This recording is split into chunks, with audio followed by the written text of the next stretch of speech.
오늘은 시편 51편으로 말씀을 전합니다. 이 시의 배경을 이해하기 위해서는 먼저 표제를 읽을 필요가 있는데요. 다윗의 인도자를 따라 부르는 노래, 다윗이 밧세바와 동침한 후 선지자 나단이 그에게 왔을 때, 이렇게 기록하고 있는 것이죠. 이 한 문장은요, 우리를 다윗의 인생에서 가장 어둡고 참담했던 순간으로 돌아가게 만들어 버립니다. 그는 이스라엘의 위대한 왕이었지만 자신의 충성스러운 그 부하 우리아의 아내 밧세바를 범하는 끔찍한 죄를 저지르게 되었던 것이죠. 그리고 여기서 그치지 않고 자신의 죄를 은폐하기 위해서 우리아를 가장 치열한 전쟁터로 보내서 죽게 만드는 살인 교사죄까지 행해 버렸습니다. 간음, 거짓말, 그리고 살인, 한 나라의 왕이자 하나님께 기름 부음 받은 자가 이렇게 저지른 죄라고는 믿기 힘든 추악하고 계획적인 범죄까지 일어났던 것이죠. 약 1년 동안 그 다윗은요, 이 죄를 숨기고 왕의 위엄과 경건의 가면 뒤에서 숨어 살아 있었습니다. 그런데 하나님은요, 그를 내버려 두지 않으셨죠. 선지자 나단을 보내서 그 사람이 바로 당신이라라는 날카로운 책망으로 그 다윗의 양심을 찔러냈던 것입니다.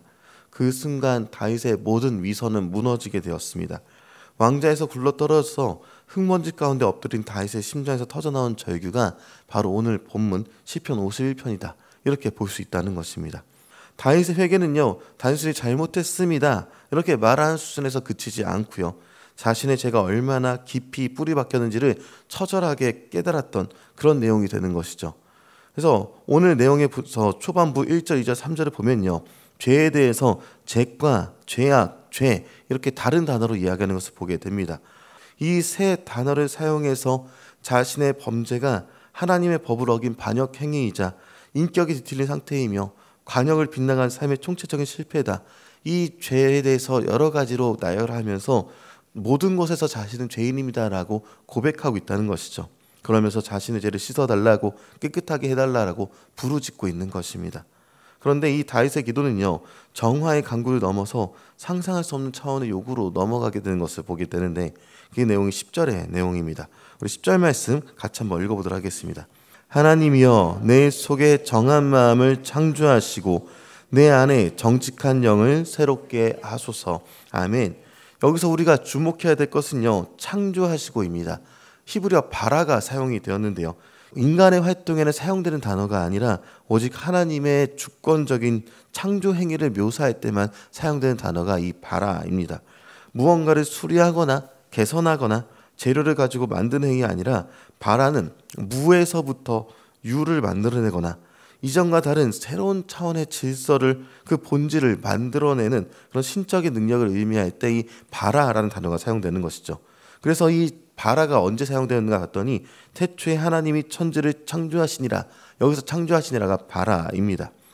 혼돈하고 공허하고 흑암이 깊음 위에 있었던 세상에 하나님께서 바라의 능력으로 말씀하셨을 때 빛과 질서와 생명이 생겨나게 되었던 것입니다.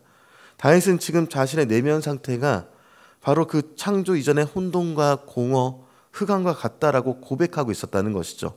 그의 마음은 죄로 인해서 너무나도 망가져서 약간의 술이나 보수, 도덕적인 결심만으로는 회복할 수 없는 상태에 이르렀다라고 고백하고 있는 것입니다. 부분적인 세척이나 정화로는 부족합니다. 그의 마음은요, 완전히 새로운 것으로 대체되어야만 했다는 것이죠.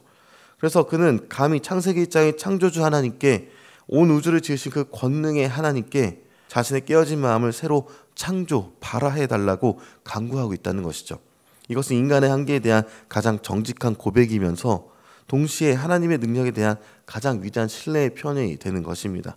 스스로는 선을 행한 능력이 없다라는 것을 인정하고 오직 하나님께서만 자신을 근본적으로 변화시킬 수 있다라고 선포하고 있는 것이죠. 다윗이 그토록 간절히 부르짖었던 정한 마음을 창조해 주소서라는 이 기도는요, 어떻게 응답이 되었는가? 이 기도는요, 다윗을 넘어서 구약의 선지자들을 통해서 장차 올 메시아 시대에 대한 위대한 약속으로까지 발전하게 됩니다. 선지자 예레미야와 에스겔은요, 하나님께서 장차 새 언약을 맺으실 것이며 그때가 되면 우리의 돌같이 굳은 마음을 제거하고 살처럼 부드러운 새 마음과 새 영을 주실 것이다 라고 에스겔 36장에 예언하고 있습니다.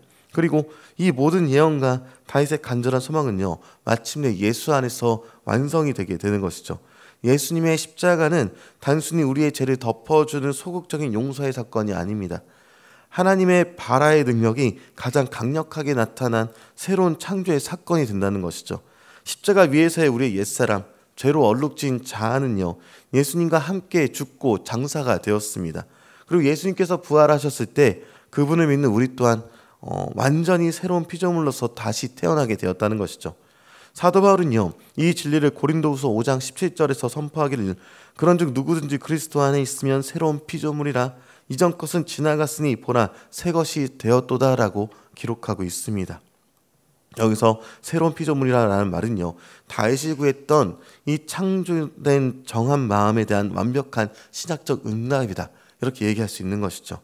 하나님은 예수님의 보혈로 우리의 죄를 씻어 주실 뿐만이 아니라 성령의 능력을 통해서 우리 안에 새로운 마음, 정직한 영을 만들어내십니다. 더 이상 죄의 노예로 살아가는 옛 마음이 아니라 하나님을 사랑하고 그분의 뜻을 따르기로 기뻐하는 새 마음을 만들어 주신다는 것이죠. 그렇기 때문에 우리는요, 우리의 마음이 어떠한지 돌아볼 필요가 있습니다. 혹시 다윗처럼 죄와 실패로 인해 깊은 절망과 어둠 속에 있는 것은 아닌지요? 스스로의 힘으로는 도저히 이 죄의 사슬을 끊을 수 없다고 느끼면서 자신의 마음이 창조 이전의 혼돈처럼 느껴지는 것은 아닌지요?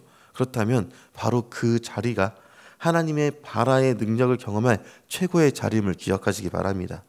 우리의 희망은요, 우리의 결심이나 노력에 있지 않습니다. 우리의 희망은 천지를 창조하시고 다윗의 기도에 응답하시며 마침내 그 아들 예수 그리스도를 통해서 우리 안에 새 마음을 창조하시는 그 전능하신 하나님께 있다는 것이죠. 십자가 앞에 나아가서 우리의 깨어진 상한 마음을 그대로 내어놓으시기 바랍니다. 그리고 다윗과 같이 부르짖으시기 바랍니다. 하나님이여, 이 죄는 불쌍히 여겨달라고요. 주의 보혈로 나를 정결하게 해달라고, 주의 능력으로 내 안에 정한 마음을 창조해달라고 그렇게 간구하며 나아가시기 바랍니다. 그러할 때 온 우주를 만드신 창조의 능력이 오늘 우리 각자의 심령 속에 거하시면서 역사하시면서 이전 것은 지나가고 그리스도 안에서 완전히 새로운 피조물로 살아가는 놀라운 은혜를 경험하게 될 것입니다. 이 창조적 용서와 회복의 은혜가 저 여러분 모두에게 충만하기를 주님의 이름으로 축원합니다.